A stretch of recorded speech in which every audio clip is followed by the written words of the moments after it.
बैठिए। कहिए। डॉक्टर, पिछले 10 दिनों से मुझे अजीब आवाजें सुनाई दे रही है डॉक्टर साहब। कुछ समझ नहीं आता, पर ऐसा लगता है कोई अंदर से मेरे जोर से चिल्ला रहा है, बहुत जोर से मुझसे कुछ कहने की कोशिश कर रहा है। कुछ समझ में नहीं आता डॉक्टर साहब वो क्या है। मेरी नींद उठ चुकी है डॉक्टर साहब, चैन से सो भी नहीं पा रहा हूँ। प्लीज हेल्प मी डॉक्टर साहब, प्लीज। Okay please. समझ गया, आइए बैठिए।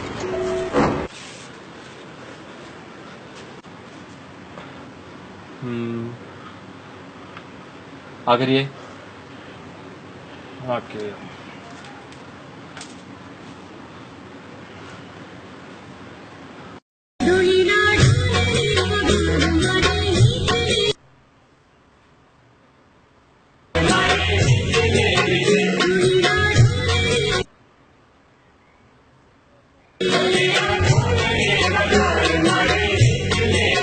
सुना आपने डॉक्टर साहब, सुना?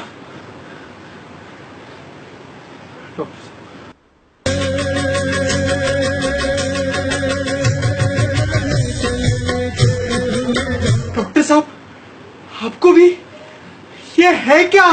अरे गांडा, नवरात्री आवी छे।